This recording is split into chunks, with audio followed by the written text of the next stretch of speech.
आपल्या 7 वर्षाच्या चिमुकल्याला सोबत घेऊन तळ्यावर कपडे धुण्यासाठी गेलेल्या आईचा मुलासह बुडून मृत्यू झाल्याची दुर्दैवी घटना घडली आहे।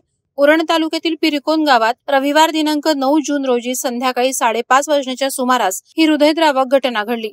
नीरा जगदीश पाटील आणि रिहान जगदीश पाटील वय 7 वर्ष अशी मृतांची नाव आहेत।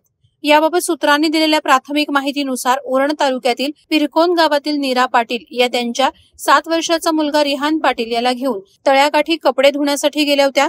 कपडे धुत असताना रिहानचा पाय घसरला आणि तो पाण्यात पडला। रिहान पाण्यात पडल्याचं पाहून त्याला वाचवण्यासाठी आई नीरा यांनी देखील पाण्यात उडी मारली, मात्र मुलाला वाचवण्यास मातेला अपयश आलं आणि दोघंही पाण्यात बुडाले। संध्याकाळी 5:30 वाजण्याच्या सुमारास कपडे धुण्यासाठी गेलेल्या नीरा आणि रिहान संध्याकाळी 7 वाजून गेले तरी घरी न परतल्याने सासरे जयवंत पाटील हे तळ्याकाठी पाहण्यासाठी आले। त्यांना तळ्याकाठी धुण्यासाठी आणलेले कपडे आणि चपला दिसून आल्या, मात्र नीरा आणि रिहान काही दिसले नाहीत।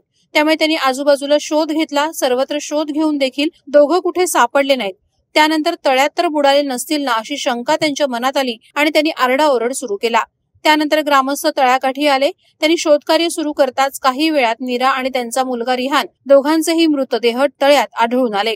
मात्र या घटनेचं गूढ आता वाढलंय। गावातील नागरिकांच्या म्हणण्यानुसार नीरा यांना सतत आर्थिक चिंतेने ग्रासलं होतं।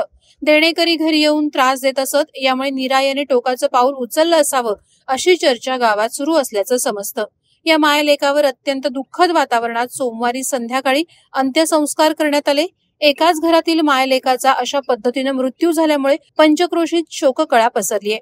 उरण पोलीस ठाण्यात या प्रकरणी आकस्मिक मृत्यूची नोंद करण्यात आली आहे।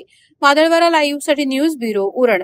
नवी मुंबई व रायगड जिल्ह्यातील ताज्या बातम्या आणि घडामोडींसाठी सबस्क्राईब करा वादळवारा लाईव्ह चॅनल आणि दाबा बेल आयकॉन।